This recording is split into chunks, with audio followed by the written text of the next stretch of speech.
Hello दोस्तों, स्वागत है आप सबका हमारे यूट्यूब चैनल डिवोशनल वीडियो में। तो आज हम बात करने वाले हैं कि यदि काल भैरव और ब्रह्म राक्षस के बीच युद्ध हो जाता है तो उसमें से कौन विजयी होगा। ये बात बताना आजकल बहुत ही मुश्किल है कि यदि भगवान काल भैरव और ब्रह्म राक्षस के बीच युद्ध होता है तो आखिर में विजयी कौन होगा। देखो, बात सिंपल सी है। काल भैरव भगवान शिव के रुद्रावतार हैं। वो भगवान शिव का ही क्रोध स्वरूप है। और वहीं पर ब्रह्म राक्षस की बात करते हैं तो ब्रह्म राक्षस जो होता है वो चारों वेदों का ज्ञाता एक ब्राह्मण पंडित होता है, जो कि कुछ गलत कर्म करता है। इसके पश्चात उसकी मृत्यु होती है तो वो ब्रह्म राक्षस श्रेणी में जाता है। तो अगर बात कही जाए कि काल भैरव और ब्रह्म राक्षस किसमें कितनी ज़्यादा शक्ति है, तो बात यहाँ आती है कि जो काल भैरव होते हैं भगवान शिव के अवतार हैं, बट जो ब्रह्म राक्षस है वो चारों वेदों का ज्ञाता है। काल भैरव और ब्रह्म राक्षस की शक्तियाँ लगभग समान ही होती हैं। थोड़ा बहुत नहीं कहा जा सकता, लगभग समान रेंज की शक्तियाँ हैं। अगर इनका आपस में टकराव होता है तो ना तो काल भैरव विजयी होंगे और ना ही ब्रह्म राक्षस। जो काल भैरव हैं ये देखो लोगों का मतलब कि अपने भक्तों का अच्छाई करते हैं, भक्तों की रक्षा करते हैं और कर्मों के हिसाब से लोगों को दंड देना, ये काम है काल भैरव बाबा का। बट यहीं पे अगर एक ब्रह्म राक्षस की बात करें तो ब्रह्म राक्षस लोगों का भला भी करता है और बुरा भी करता है। जो ब्रह्म राक्षस होता है ना, वो उसकी अगर भक्ति करो और वो अगर प्रसन्न हो जाए तो इंसान को राजा बना देता है, और अगर वही ब्रह्म राक्षस क्रोधित हो जाए तो इंसान को भिखारी से भी मतलब उसकी ज़िंदगी मौत से भी बदतर बना देता है। तो इसलिए मतलब कि काल भैरव जो हैं वो देव कैटेगरी हैं और वो इंसान को बढ़ाते हैं, भला करते हैं और अपने भक्तों का रक्षा करते हैं। वहीं पे बात करें अगर ब्रह्म राक्षस की तो ये देव कैटेगरी है बट राक्षस कैटेगरी है, मतलब देव और राक्षस दोनों कैटेगरी है। ये लोगों का भला भी करता है और लोगों को बर्बाद भी करता है। ये खुश हो गया तो आपको ना जाने कहाँ कहाँ की माया ला के देगा, लेकिन अगर नाराज़ हो गया तो आपकी ज़िंदगी मौत से भी बदतर बना देगा। कहते हैं ना, मौत की भीख मांगो फिर भी मौत नहीं मिलती, वो चीज़ इसमें होती है। तो बात आती है कि काल भैरव और ब्रह्म राक्षस की लड़ाई में जीतेगा कौन। तो देखो, काल भैरव और ब्रह्म राक्षस की लड़ाई पहली बात तो होगी ही नहीं, बट होता है बहुत सारे ऐसे केस होते हैं जहाँ काल भैरव और ब्रह्म राक्षस की लड़ाई भी होती है। तो उसमें से ना तो काल भैरव विजयी होंगे और ना ही ब्रह्म राक्षस विजयी होगा। दोनों में समान टक्कर होगी, दोनों ही बलशाली योद्धा हैं, दोनों ही समान तेजस्वी हैं। क्योंकि देखो, भगवान शिव हैं, वो रुद्रावतार हैं, उनके पास शक्तियों की सीमा कुछ नहीं है कहने को। बट जहाँ पे ब्रह्म राक्षस की बात करते हैं, ये तपस्वी होता है, इसके बाद तप का बल होता है। तप का बल, तप की शक्ति, और सबसे बड़ी शक्ति होती है तप का बल। तो इसके पास भी अपार शक्तियाँ होती हैं। ये मरने के पश्चात भी अपना तपस्या करता रहता है, भगवान को प्रसन्न करता रहता है और भगवान से शक्तियाँ अर्जित करता रहता है।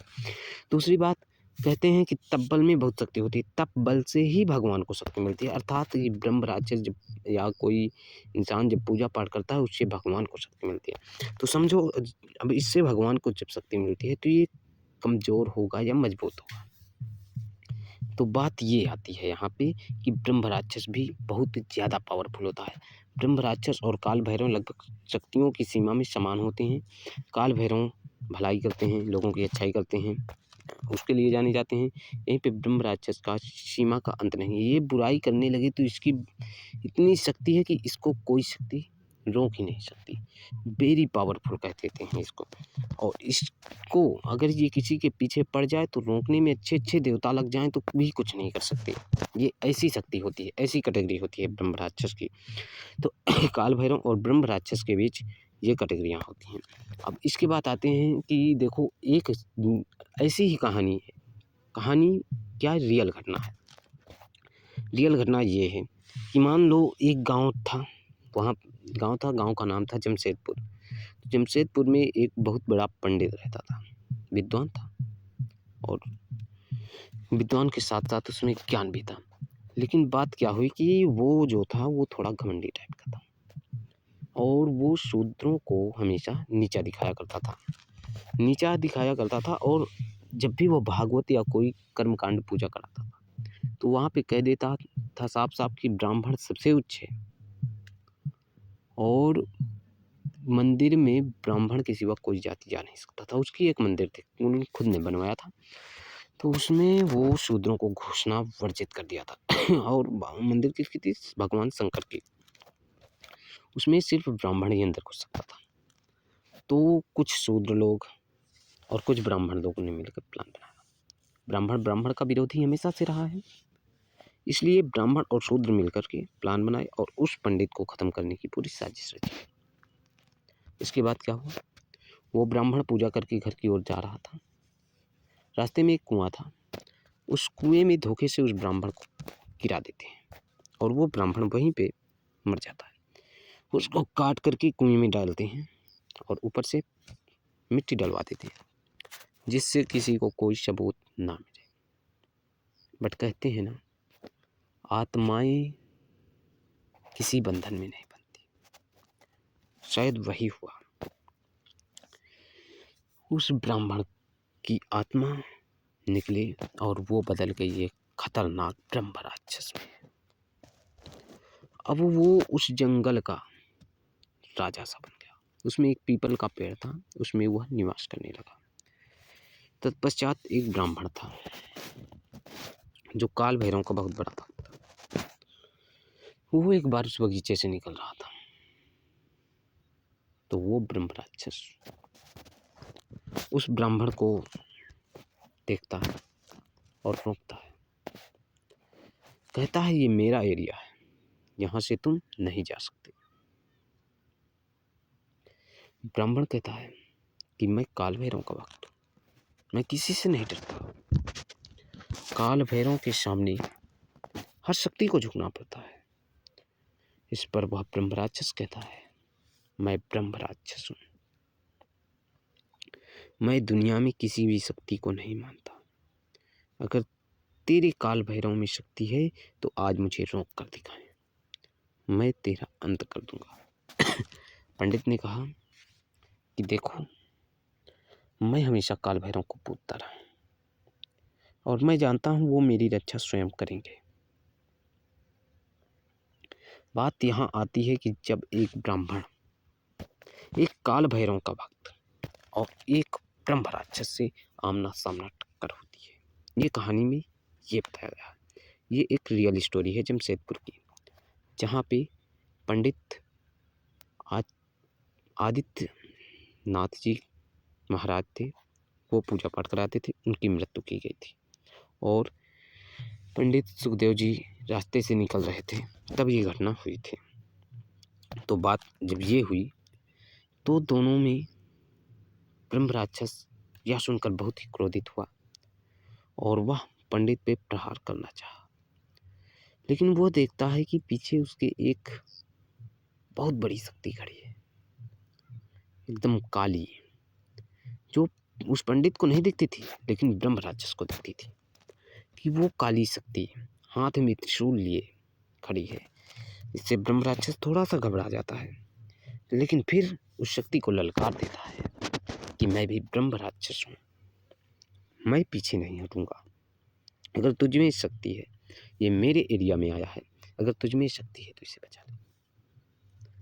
अब काल भैरव और ब्रह्म राक्षस का युद्ध शुरू हुआ। वो पंडित देख रहा है कि अभी तक तो ये ब्रह्म राक्षस मुझसे लड़ रहा था, मुझसे बोल रहा था, लेकिन अब शांत है क्यों? वो नहीं जानता कि यहाँ पे क्या हो रहा है। और ब्रह्म राक्षस और काल भैरव के बीच एक बहुत भयानक युद्ध हुआ। युद्ध में दोनों ही पराक्रमी थे। दोनों एक दूसरे को कटाक्ष कर रहे थे। उधर ब्रह्म राक्षस भी अपने को लगाता था, उधर भगवान काल भैरव भी अपने आप को, और दोनों में टक्कर बहुत ही जोरदार का था। कोई भी शक्ति नीचे जाने की ओर नहीं थी। फिर काल भैरव लड़ते हुए जब ये हुआ कि चलो कब तक लड़ेंगे ऐसे, तब भगवान शिव की स्तुति की। बाकी काल भैरव भगवान शिव ही है, फिर भी उन्होंने शिव को नाम लिया। और जब ब्रह्म राक्षस ये जाना कि स्वयं भगवान शंकर ही काल भैरव हैं, शिव भक्त था ब्राह्मण हमेशा से, तो वह सीधे से काल भैरव के चरणों में झुक गया और कहा, मुझसे गलती हो गई प्रभु, मैं जिंदगी भर आपकी उपासना किया और आज आपसे ही युद्ध करने जा रहा हूँ, मुझे माफ कर दो। काल भैरव ने कहा कि अंत में तूने मुझे पहचान लिया, जा आज से मैं तेरी मुक्ति करता हूँ और इस ब्रह्म राक्षस योनि से तू मुक्त हो जाएगा। इस तरह से वह ब्रह्म राक्षस भगवान शिव के चरणों में अपना स्थान प्राप्त किया।